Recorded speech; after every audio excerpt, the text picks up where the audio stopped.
Hello everyone, আসসালামু আলাইকুম সবাইকে। Welcome to my new video. আজকে প্রথমবারের মতো আমি বুন্দিয়া বানিয়েছি বা বুরিন্দা, যেটাই বলেন না কেন। তো প্রথমবার বানিয়েছি, মাশাআল্লাহ অনেক ভালো হয়েছিল। যদিও শেপটা পারফেক্ট হয় না, গোল গোল, বাট স্টিল খেতে খুব মজা হয়েছিল। তো চলেন দেখাই কিভাবে বানিয়েছি। আমি 1.5 কাপ পরিমাণ বেসন নিয়েছি এবং এটাকে চেলে নিতে হবে অবশ্যই, কারণ চেলে না নিলে এটা স্মুথ হবে না। তো এটা ভালো মতো আমি চেলে নিয়েছি, দেখতে পাচ্ছেন। চালা হয়ে গেলে আমি এই যে ওই কাপেরই 1 কাপ পানি আমি অল্প অল্প করে মেশাচ্ছি, কারণ পুরোটা নাও লাগতে পারে। সো সাবধানে এটা মেশাতে হবে। পানিটা অল্প অল্প করে মেশাবো আর খুব ভালোভাবে আমি হ্যান্ড উইস্কের সাহায্যে এটা ফেটিয়ে নেব, যাতে বেটারটা একদম স্মুথ হয় আর ফোমি হয়। যত আপনি এই কাজটা ভালোভাবে করতে পারবেন, আপনার বুন্দিয়া কিন্তু ততই পারফেক্ট হবে।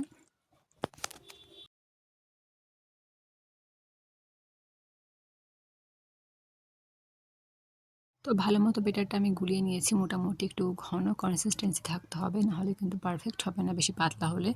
এবার আমি কিছুটা আলাদা করে এখানে রেড ফুড কালার অ্যাড করতেছি, কিছু লাল বুন্দিয়া বানাবো এই জন্য।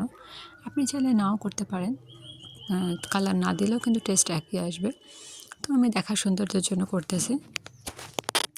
ভালো মতো মেশানো হয়ে গেলে এবার আমি এগুলো চলে যাব ভাজতে। প্রথমে আমি একটু ট্রাই করে দেখতেছি যে এটা পারফেক্টভাবে তেলটা গরম হয়েছে কিনা। যখনই দেখবেন বুন্দিয়াটা উপরে ভেসে উঠেছে, তার মানে তেলটা পারফেক্টভাবে গরম হয়েছে। এবার আমি একটা ছাঁকনি নিয়ে নেব। তো ছাঁকনিটা আমি তেলের উপর থেকে 4-5 ইঞ্চি উঁচুতে ধরেছি এবং আস্তে করে বেটারটা ঢেলে দিচ্ছি। এরপর কিন্তু ছাঁকনিটা একদম ঝাঁকানো যাবে না, এটা আস্তে আস্তে কিন্তু ট্যাপ ট্যাপ করে পড়তে থাকবে। তো যতক্ষণ পড়বে ততক্ষণ আমি এটা ধরে রাখবো। যে দেখবো পড়া আর পড়তেছে না, তখন কিন্তু এটা সরিয়ে ফেলবো। একদম ঝাঁকাঝাঁকি করা যাবে না, তাহলে কিন্তু শেপটা ভালো আসবে না।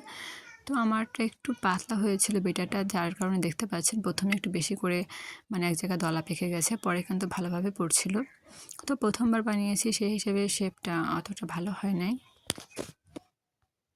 এবার 2-1 মিনিট ভাজলে কিন্তু বুন্দিয়াটা রেডি হয়ে যাবে। বেশিক্ষণ ভাজার কোনো প্রয়োজন নেই। দেখতে পাচ্ছেন ভাজা হয়ে গেছে। এবার আমি এগুলো উঠিয়ে নিচ্ছি।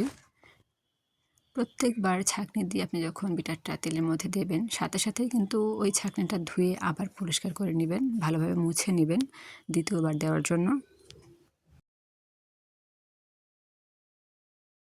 তো হলুদগুলো ভাজা হয়ে গেছে, এবার আমি রেডগুলো ভেজে নিব।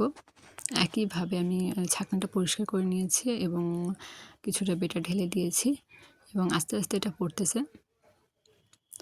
পড়ার পর এটা কিন্তু মিডিয়াম হিটে ভাজতে হবে, একদম বেশি হিট দেওয়া যাবে না, তাহলে পুড়ে যাবে। তো এটা বেশিক্ষণ ভাজার দরকার হয় না, 2-1 মিনিটে হয়ে যায়। তো এভাবে আমি সবগুলো ভেজে নিয়েছি।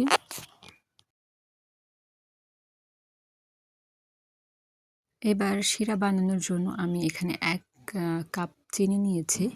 তার মধ্যে আমি 1 কাপেরও কম পানি দিয়েছি। এবার শিরাটাকে ভালো মতো ফুটিয়ে চিনিটা গলিয়ে নেব। বেশিক্ষণ জাল করার দরকার নেই, চিনিটা গললেই হয়ে যায়। যখন চিনিটা একদম ভালোভাবে গলে যাবে, তখন আমি এর মধ্যে বুন্দিয়াগুলো দিয়ে দেব। একদম গরম শিরার মধ্যে কিন্তু এটা দিতে হবে, যাতে এই বুন্দিয়াগুলো শিরাটা ভালো মতো সোক করে নেয়। এখন কিন্তু আগুন জ্বলছে না।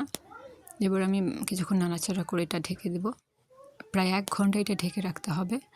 মাঝে মাঝে কিছুক্ষণ নেড়েচেড়ে দিতে হবে। তো দেখতেই পাচ্ছেন আমার বুন্দিয়া একদম রেডি। টেস্ট কিন্তু একদম দোকানের থেকেও বেশি মজা হয়েছিল। আমি কিন্তু এর মধ্যে লাস্টে শিরার মধ্যে ঘিও দিয়েছিলাম 1 টেবিল চামচ, যেটা আমি বলতে ভুলে গেছি, দেখাতে ভুলে গেছি। ঘি দিলে কিন্তু টেস্ট অনেক বেশি ভালো আসে। তো শেপ ভালো না হলেও খেতে অনেক বেশি ভালো হয়েছিল। তো কেমন লাগলো ভিডিওটা সবাই জানাবেন, আর লাইক কমেন্ট শেয়ার করে অবশ্যই পাশে থাকবেন। আজকের ভিডিও এতটুকু, সবাই ভালো থাকবেন। আল্লাহ হাফেজ।